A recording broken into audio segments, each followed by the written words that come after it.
तो अभी तक हमने एनएमआर स्पेक्ट्रोस्कोपी की जितनी वीडियोस है उसके अंदर हमने क्या कुछ डिस्कस कर लिया है। हमने इतना सब कुछ डिस्कस कर लिया है कि जो न्यूक्लियस होते हैं, न्यूक्लियस हमारे पॉजिटिवली चार्ज पार्टिकल होते हैं और ये these are made up of neutron and proton. ये प्रोटॉन और न्यूट्रॉन से मिलके बनते हैं और ये प्रोटॉन और न्यूट्रॉन है वो फर्दर आके क्वार्क से मिलके बनते होते हैं। और हर एक न्यूक्लियस का अपना एक स्पिन एंगुलर मोमेंटम होता है जिसके कोरेस्पॉन्डिंग हम आई की वैल्यू लिख सकते हैं, जिसे हम स्पिन वैल्यू भी बोलते हैं इसकी। और ये डिफरेंट न्यूक्लियस के लिए आई की वैल्यू डिफरेंट होती है और ये हम किस तरीके से इन्हें असाइन करते हैं वो हमने न्यूक्लियस सेल मॉडल के अकॉर्डिंग डिस्कस किया था कि किस तरीके से हम उन्हें एक डिफरेंट न्यूक्लियस को किस तरीके से डिफरेंट वैल्यूज असाइन करते हैं। For I is equal to 0 कैसे होता है, I is equal to 1, I is equal to half या फिर 3/2, 5/2, किस तरीके से ये वैल्यूज आती है। तो डिफरेंट न्यूक्लियस के लिए डिफरेंट स्पिन वैल्यूज आएगी। तो अभी हम क्या डिस्कस करेंगे, तो अभी हम स्टार्ट करेंगे कि डिफरेंट वैल्यूज होने के बाद जब हम आई की वैल्यू असाइन कर देते हैं न्यूक्लियस को, तो उसके बाद कौन से न्यूक्लियस है वो एनएमआर एक्टिव होते हैं और कौन से न्यूक्लियस है वो एनएमआर इनएक्टिव होते हैं।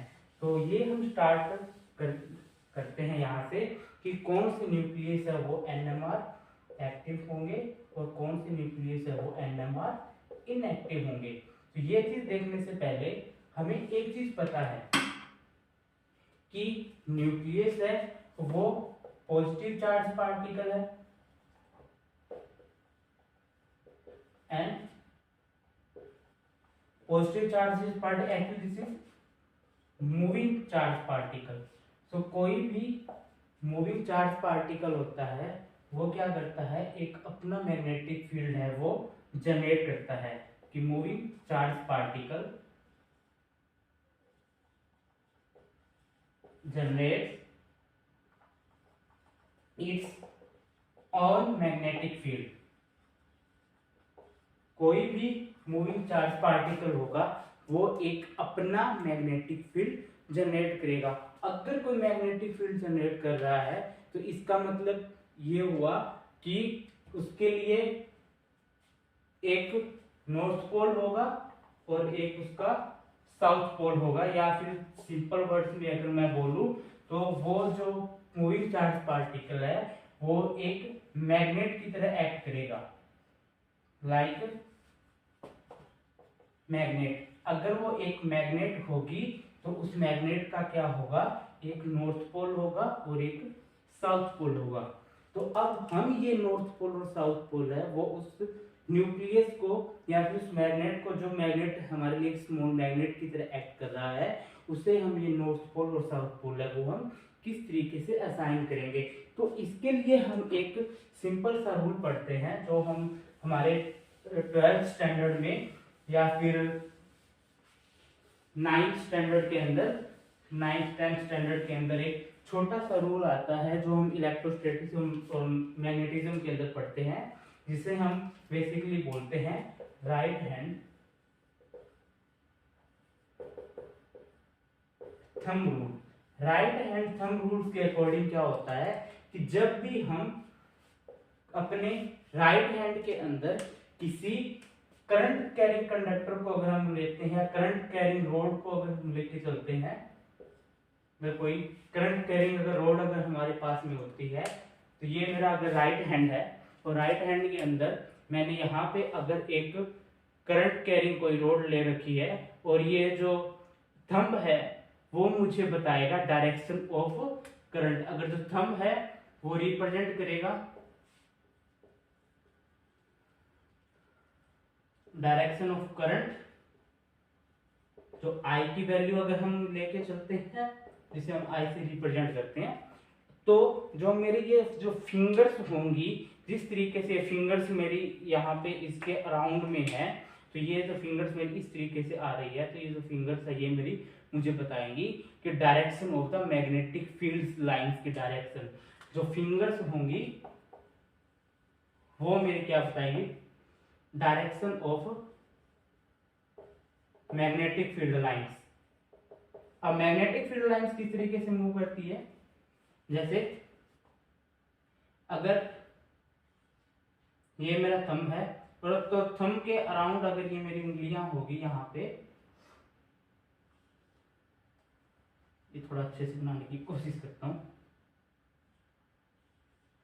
ये मेरा राइट हैंड है, तो यहाँ पे अगर ये मेरी जो फिंगर्स होंगी, यहाँ पे अगर मैंने ये कोई करंट कैरिंग कंडक्टर ले रखा है जिसकी डायरेक्शन अगर आई है, तो ये फिंगर्स जो होंगी वो मुझे बताएगी बी की डायरेक्शन बताएंगी। यहाँ पे बी रिप्रेजेंट करेगा मेरा मैग्नेटिक फील्ड, यानी कि जो मैग्नेटिक फील्ड्स की जो लाइंस होंगी वो किस तरीके से चल रही होंगी।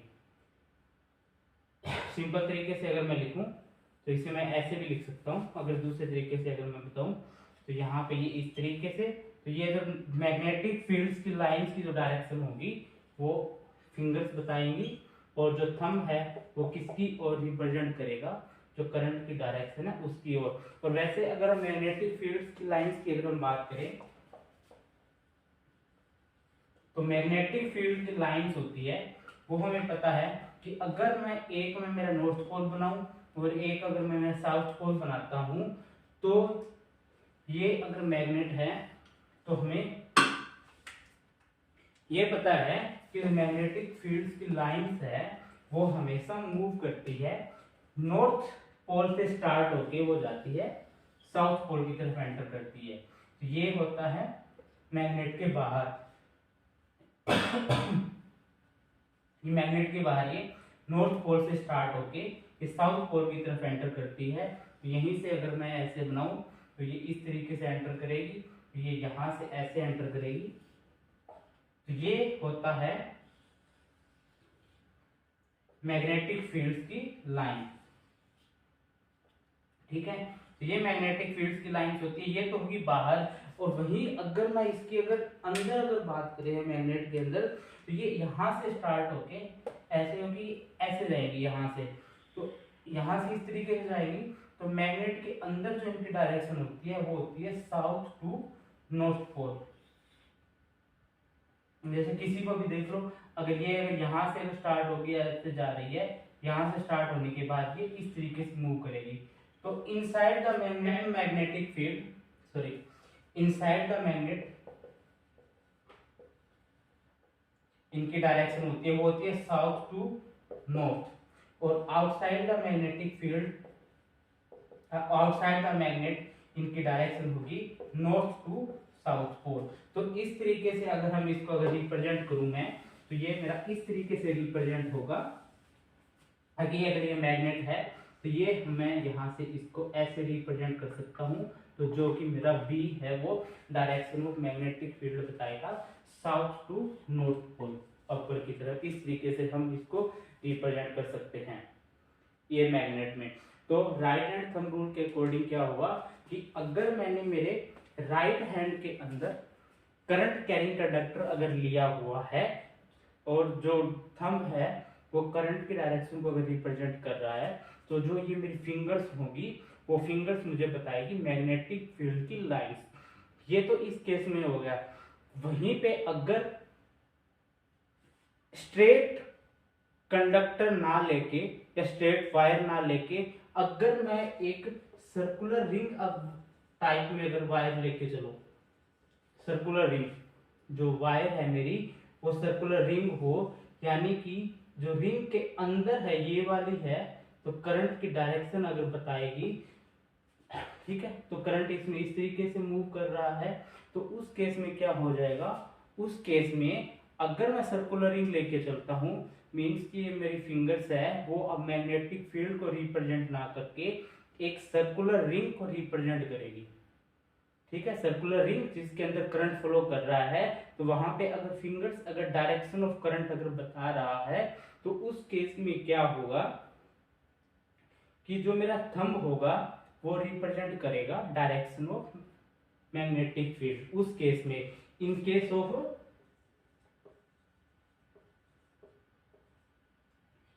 ऑफ सर्कुलर रिंग, जो थंब है वो रिप्रेजेंट करेगा, in case of circular ring जो थंब है वो मेरा रिप्रेजेंट करेगा मैग्नेटिक फील्ड को, और जो फिंगर्स रिप्रेजेंट करेंगी वो रिप्रेजेंट करेंगी डायरेक्शन ऑफ करंट। अब डायरेक्शन ऑफ करंट का यहाँ पे मतलब क्या हो जाएगा, डायरेक्शन ऑफ करंट का यहाँ पे मतलब क्या होता है, जैसे करंट एक्चुअल में क्या होता है, हम हमेशा ये पढ़ते हैं फिजिक्स में के अंदर कि जो करंट है वो क्या फ्लो करता है, opposite to flow of electrons. तो इलेक्ट्रॉन्स नेगेटिवली चार्ज पार्टिकल हुए, तो नेगेटिव का अपोजिट क्या हो जाएगा, पॉजिटिव। ये मींस नेगेटिव का अपोजिट क्या हो जाएगा, पॉजिटिव, मतलब फ्लो ऑफ पॉजिटिव पार्टिकल्स। इसका मतलब ये हुआ कि अगर करंट की अगर आई है वो यहाँ पे डायरेक्शन ऑफ करंट दे रहा है, तो करंट हमेशा मूव करता है opposite to the flow of electrons. तो इलेक्ट्रॉन्स के अपोजिट का मीन्स क्या है, इलेक्ट्रॉन्स नेगेटिवली चार्ज पार्टिकल है, तो इलेक्ट्रॉन्स का अपोजिट हो गया पॉजिटिव पार्टिकल्स। तो यहाँ पे जो आई है वो मेरा इनडायरेक्टली किस चीज को रिप्रेजेंट कर रहा है, motion of A positive charge particle. और यहाँ पे जो मेरा पॉजिटिव चार्ज पार्टिकल है वो यहाँ पे क्या है, जो ये पॉजिटिव चार्ज पार्टिकल है वो है न्यूक्लियस। यहाँ पे जो नेगेटिव चार्ज पार्टिकल है वो है न्यूक्लियस। मीन्स कि अगर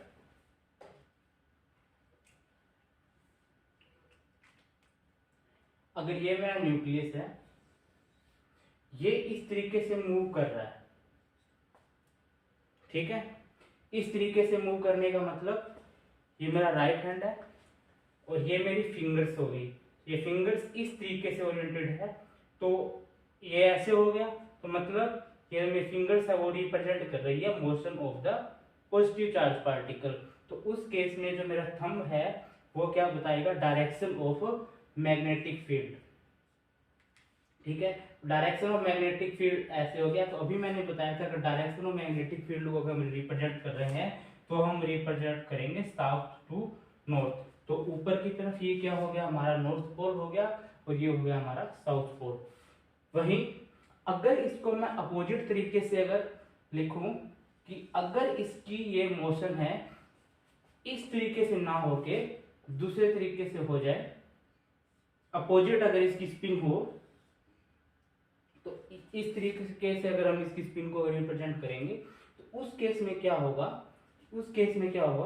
कि ये मेरी फिंगर्स है वो इस तरीके से आने चाहिए।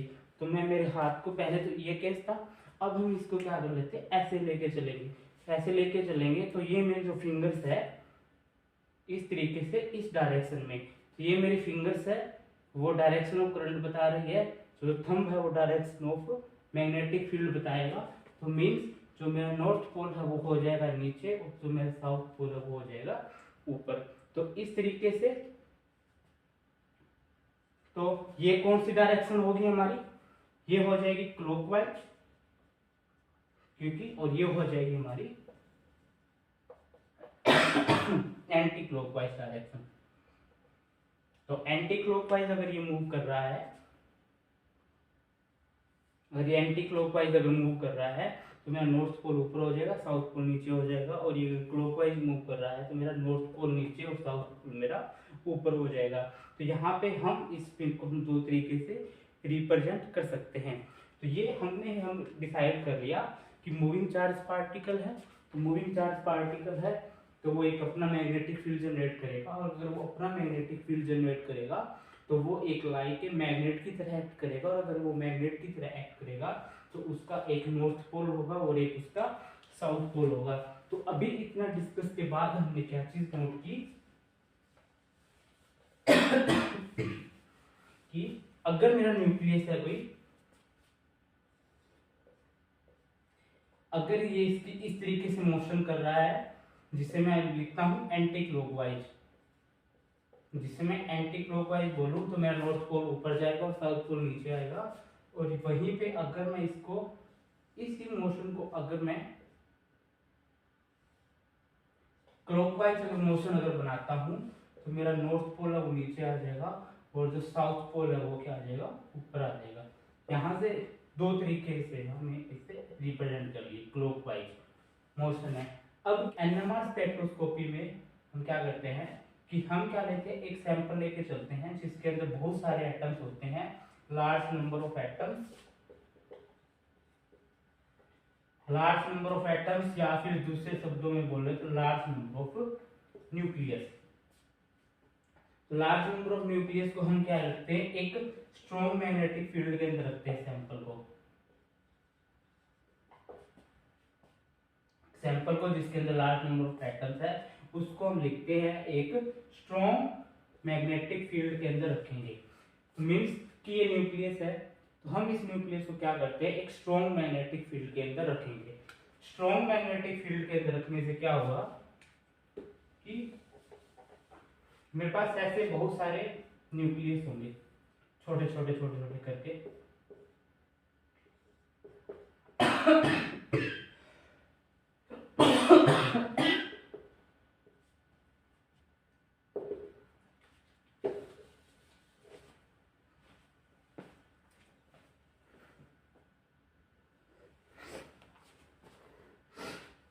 यहाँ पे हमने क्या किया, एक सैंपल को मैग्नेटिक फील्ड के अंदर रखेंगे और सैंपल के अंदर हमारे पास छोटे छोटे न्यूक्लियस होंगे, बहुत सारे न्यूक्लियस होंगे जो रैंडमली ओरिएंटेड होंगे, कोई किसी डायरेक्शन में होगा, कोई किसी डायरेक्शन में होगा।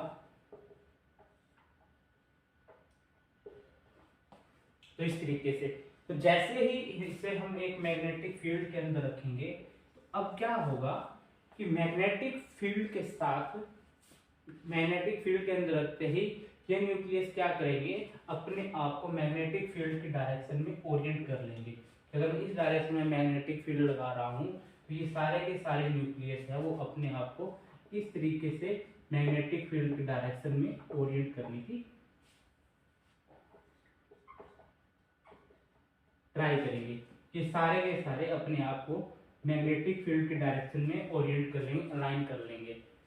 ठीक है, तो अब क्या पॉसिबिलिटीज है कि ये इस तरीके से जा सकता है, ये भी पॉसिबिलिटीज है कि अगर मैग्नेटिक फील्ड की डायरेक्शन इस साइड में है तो ये अपने आप को opposite to the magnetic field है वो भी अलाइन कर ले, ये नॉर्थ साउथ पोल इस साइड आ जाएगा। तो इनकी ओरिएंटेशन है वो इस साइड भी हो सकती है। एक फील्ड अप्लाई करने के बाद ये न्यूक्लियस है वो अपने आप को मैग्नेटिक फील्ड की डायरेक्शन में अलाइन कर लेंगे। ये भी पॉसिबल है कि ये opposite to the magnetic field जाए। जो हमारे पास दो केसेस हो गए, अगर ये along the magnetic field Orient होंगे तो अलोंग द मैग्नेटिक फील्ड के केस में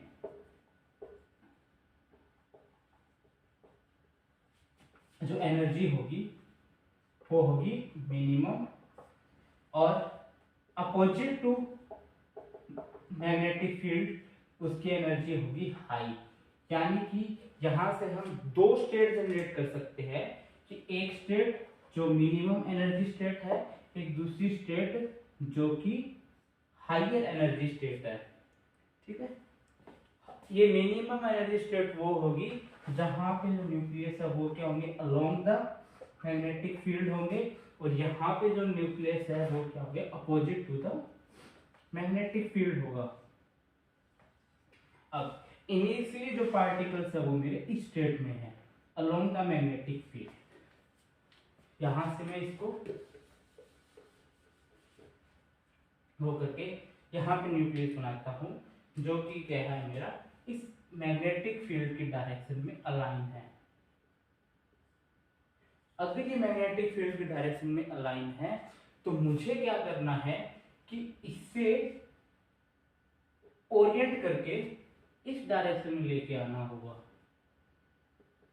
opposite to the this applied magnetic field. जो मैग्नेटिक फील्ड यहाँ पे अप्लाई किया गया है इसके अपोजिट में लेके आना होगा। तो इसके लिए चाहिए होगी हमें एनर्जी। तो एनर्जी के लिए हम क्या करते हैं, इसके ऊपर डिफरेंट डिफरेंट फ्रीक्वेंसीज की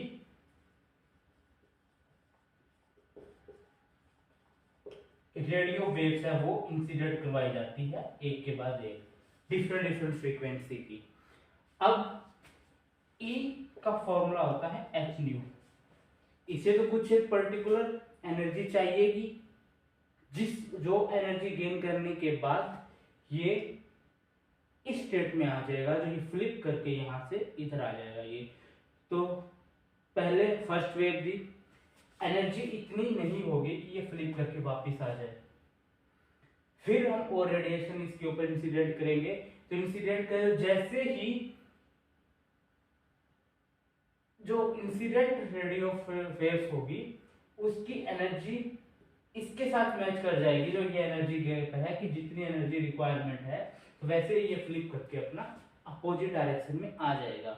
ये दो स्टेट्स हैं, तो इन्हीं स्टेट्स को हम बोलते हैं स्पिन स्टेट्स। इन्हीं स्टेट्स को हम क्या बोलते हैं, स्पिन स्टेट्स बोलते हैं। कि ये एक स्टेट तो इसकी ये होगी कि इस डायरेक्शन में आ गया, और ये दूसरी इसकी स्टेट होगी कि ये इसके अपोजिट डायरेक्शन में आ गया। ठीक है, तो इन्हें ही हम बोलते हैं, ये स्पिन स्टेट्स होती है। और इन स्पिन स्टेट्स का एक सीधा फॉर्मूला होता है, कि डिपेंड करता है कि कितनी नंबर ऑफ स्पिन स्टेट्स होगी। कि यहाँ पे तो मैंने सिंपल एग्जांपल से बताया कि एक स्टेट ये हो गई कि ये इसके पैरेलल में है, और दूसरा ये इसके एंटी पैरेलल में, यानी कि फिर अपोजिट डायरेक्शन में है। ये भी पॉसिबल है कि ये न्यूक्लियस यहाँ पे ना रह के इस स्टेट से इधर आने के लिए ये बीच में कहीं और भी स्टेबल हो, और फिर ये यहां भी रह जाए, ये यहां भी रह जाए, और ये इस साइड भी आ जाए फाइनली।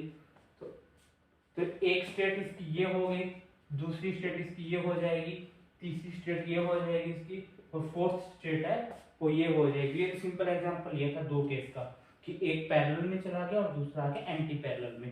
तो इसी तरीके से ये भी पॉसिबल है कि ये कितनी स्टेट्स में जा सकता है।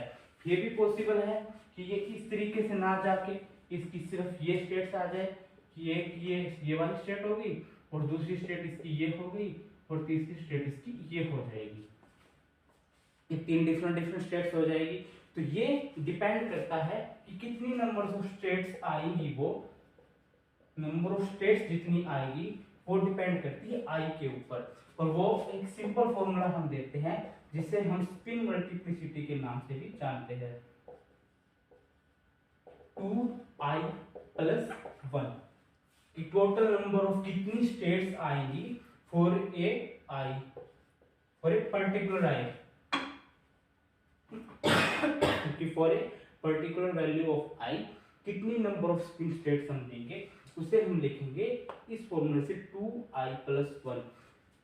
ठीक है, और ये इसके लिए और इन स्टेट्स की वैल्यू क्या क्या होंगी, जैसे इसको अगर मैं +½ लिख देता हूँ, ये वैल्यू मेरे लिए -½ है। ये दो वैल्यूज आ गई इसकी, एक आई के लिए दो वैल्यूज आ गई, जिसे हम ये दो जो वैल्यूज आएंगी, ये वैल्यूज हमारी हम लिखते हैं mz से रिप्रेजेंट करते हैं आई के लिए, और ये वैल्यू रिप्रेजेंट चलती हमारी -i से लेकर, तो हम इसको ऐसे लिखते हैं, +i से हम स्टार्ट करते हैं, एक एक वैल्यू इसमें से हम सब्ट्रैक्ट करते जाते हैं, और अंतिम कब तक, जब तक हम -i तक ना पहुंच जाए। फॉर एग्जाम्पल, अगर मैं i = 1 लेके चलूं, तो मैं क्या करूंगा, i = 1 से स्टार्ट करूंगा, और इसमें से एक घटाऊंगा, मुझे जाना -1 तक, और हर बार एक वैल्यू में घटाता जाऊंगा तब तक जब तक मैं -1 तक ना पहुंच जाऊं। तो एक में से एक मैंने सब्ट्रैक्ट किया, ये मेरा 0 आ गया। नेक्स्ट टाइम मैं एक में से 2 सब्ट्रैक्ट करूंगा, 2 घटाऊंगा, 2 घटाने मेरा आ जाएगा -1, तो ये वैल्यू आ गई -1। तो अगर i = 1 है, तो i = 1 के लिए 3 स्टेट्स आएंगी, 1, 0 और -1। और इस फॉर्मूले के अकॉर्डिंग अगर वैल्यूज निकालूं, ये आएगी 2i+1 2। तो ये हमारे टोटल नंबर ऑफ स्टेट्स है कि i = +1 है। तो हम इस टाइप से हम 3 स्टेट्स बना सकते हैं। ऐसे ही सिंपली एक और अगर मैं लेके चलूं, जैसे फॉर एग्जांपल i = 3/2 लेके चलते हैं। तो i = 3/2 के लिए हम स्टार्ट करेंगे +i से चलना है और -i तक पहुंचना एक एक घटाते हुए, यानी कि 3/2 से चलेंगे तो -3/2 तक पहुंचना है। तो सबसे पहली वैल्यू 3/2 हो जाएगी। फिर क्या करेंगे, 3/2 में से एक घटाएंगे तो ये अपना आ जाएगा 1/2। फिर इसके बाद 2 घटाएंगे, इसमें से 2 घटाएंगे तो ये वैल्यू आएगी 3 - 4/2 मीन्स -1/2। फिर इसमें से हम सब्ट्रैक्ट करेंगे 3 को घटाएंगे तो 3 - 6/2 -3/2। तो ये वैल्यू हमारी आ गई -3/2। मीन्स i = 3/2 के लिए हमारे पास 4 सेट्स आएंगे, 3/2, 1/2, -1/2 और 3/2। और इस फॉर्मूले के अकॉर्डिंग भी हमारे पास 3 वैल्यूज आएगी, 2 i = 3/2 + 1, सॉरी 4 वैल्यूज आएगी 3 + 1, ये 4 की 4 स्टेट्स आएंगी। ठीक है, ये हो गया फॉर्मूले के। तो मीन्स कि अगर हमारे पास i =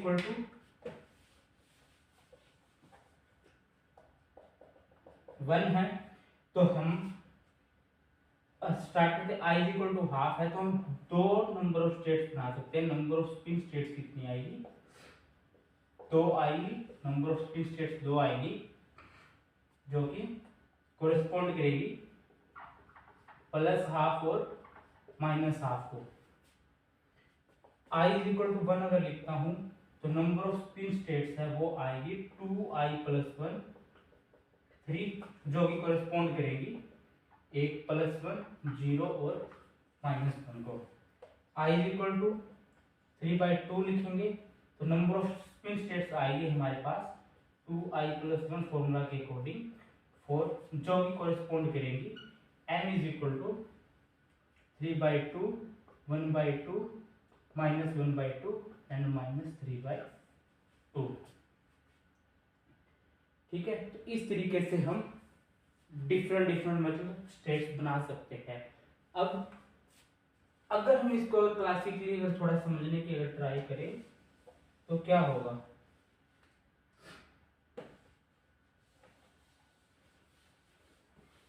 क्लासिकली अगर हम इसको अगर समझने की कोशिश करें तो मैंने पहले भी एक्सप्लेन किया है ये चीज कि जो i = हाफ जो वैल्यू आती है वो किसके कॉरेस्पॉन्डिंग में आती है।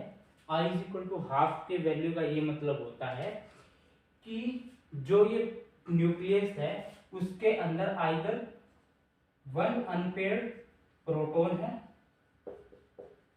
या फिर 1 अनपेयर्ड न्यूट्रॉन है, जिसके कारण ये जो वैल्यू है वो हाफ आती है। क्योंकि हर एक प्रोटॉन या न्यूट्रॉन के लिए स्पिन की वैल्यू वो होती है हाफ। तो दोनों में से अगर एक अनपेयर्ड होगा तो उसके लिए हमारे पास वैल्यू 1 आ जाएगी। तो उस 1 के केस में अब 2 ही पॉसिबिलिटी है, या तो वो along the magnetic field align कर जाए खुद को, और दूसरी पॉसिबिलिटी क्या है,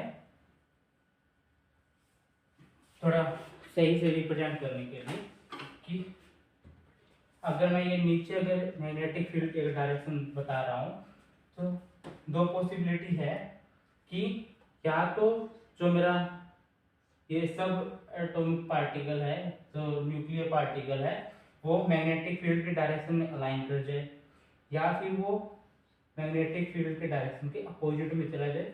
2 ही पॉसिबिलिटी होगी, क्योंकि i = हाफ का मतलब है कि वहां पे सिर्फ एक ही पार्टिकल है। हम मान लेते हैं कि वो हमारा सिर्फ एक प्रोटॉन है या फिर न्यूट्रॉन है, जो भी है। तो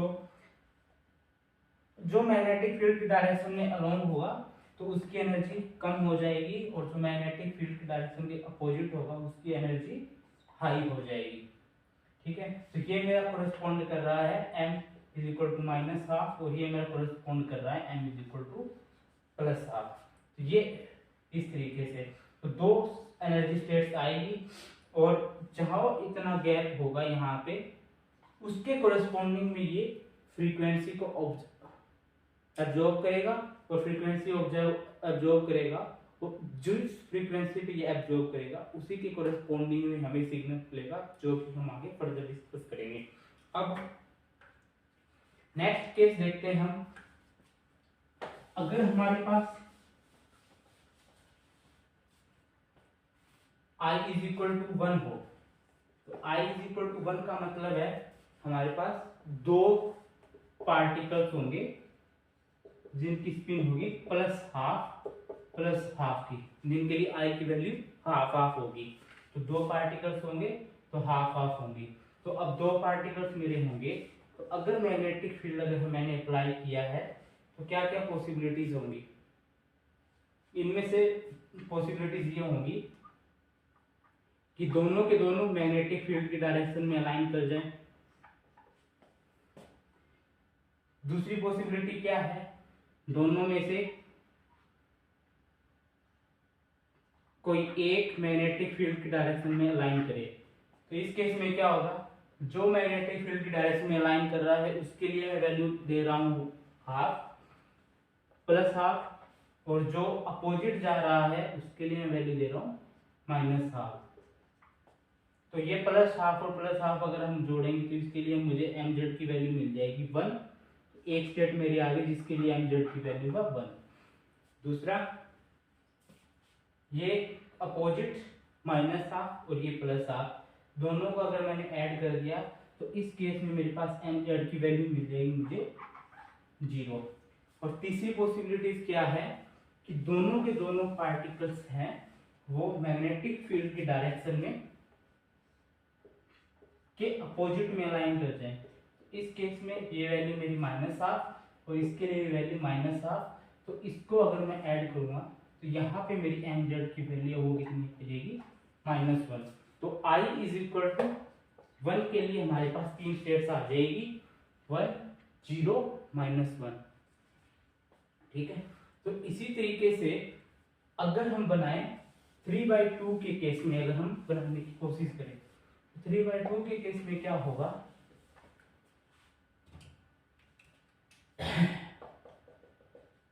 कि हमारे पास क्या होंगे, तीन प्रोटॉन, तीन होंगे अनपेयर्ड प्रोटॉन्स न्यूट्रॉन्स। ठीक है, वो तीन होंगे। तो अब यहां से हमारे पास क्या क्या पॉसिबिलिटीज निकल के आती है। अगर मैं इस डायरेक्शन में मैग्नेटिक फील्ड लगाऊं, क्योंकि मैं लोअर एनर्जी को सबसे नीचे रिप्रेजेंट कर रहा हूं, तो इसीलिए मैंने इसको इस तरह रिप्रेजेंट किया है, क्योंकि जो मैग्नेटिक फील्ड के डायरेक्शन में आएगा उसकी एनर्जी सबसे कम होगी। तो इसको अगर मैं रिप्रेजेंट करूं तो यहाँ पे मेरे पास पॉसिबिलिटीज क्या है। सबसे पहले पॉसिबिलिटी आती है कि तीनों के तीनों मैग्नेटिक फील्ड की डायरेक्शन में अलाइन कर जाएं। तो यहाँ से जो अलाइन कर रहे हैं उसके लिए मैं प्लस हाफ लिख रहा हूँ, और तीनों को अगर ऐड करेंगे तो एक स्टेट आ जाती है हाफ हाफ हाफ 3/2। फिर इसके बाद दो अलाइन कर जाए और एक अपोजिट में चला जाए। तो एक अपोजिट में लिख दिया मैंने और दो डायरेक्शन में। तो जो अपोजिट गया है उसके लिए माइनस हाफ, ये प्लस हाफ प्लस हाफ। तो यहाँ इस स्टेट के लिए जो वैल्यूज है वो बच जाएगी M Z is equal to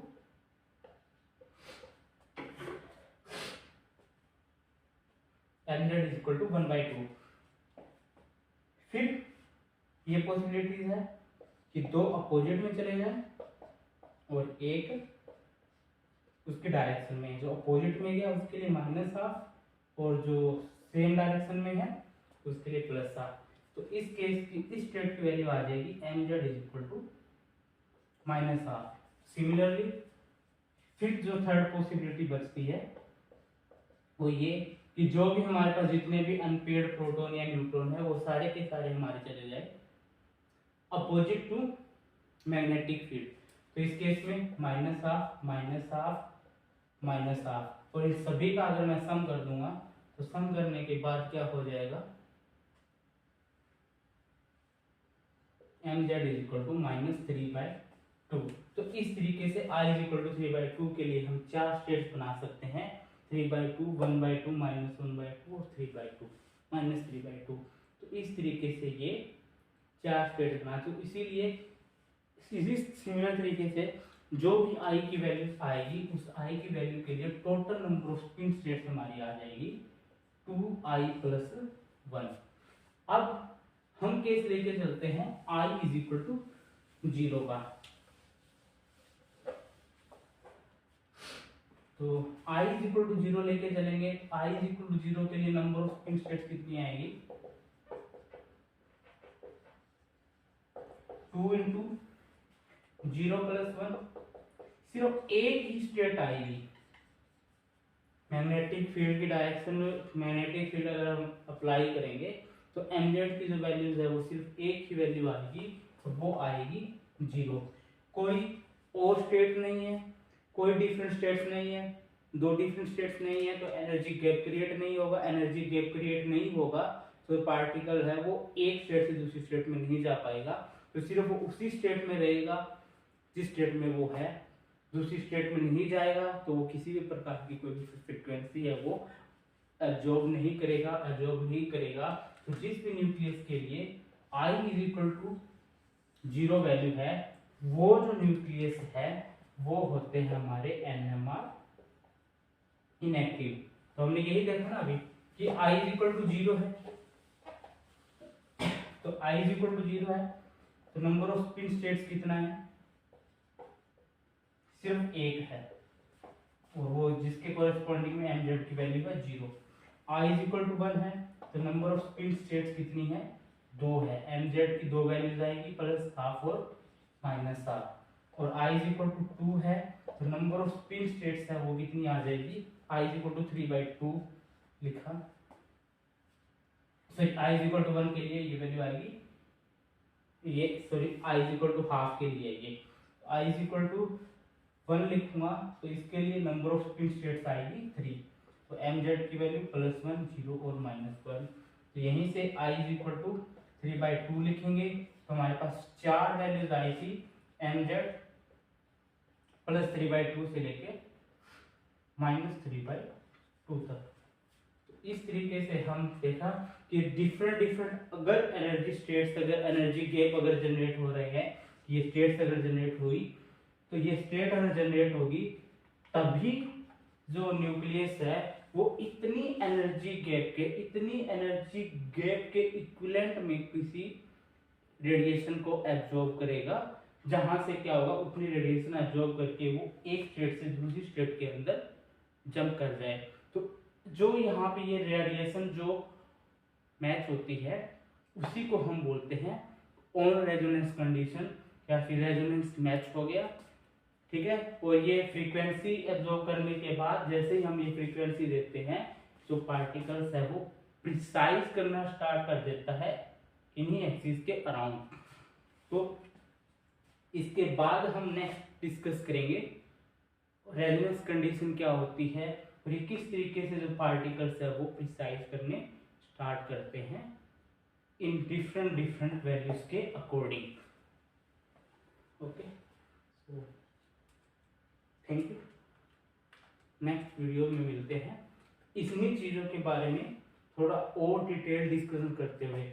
अभी तक जो मैंने बताया वो सिर्फ एक क्लासिकल पिक्चर टाइप से है, ओवरव्यू देने के लिए किस तरीके से एनर्जी गैप जनरेट होती है। अब इन्हीं चीज़ों को हम थोड़ा और आगे डीपली समझने की ट्राई करेंगे। फिर उसके बाद हम NMR जो हमारा ऑर्गेनिक स्पेक्ट्रोस्कोपी की तरफ हम मूव करेंगे स्लोली।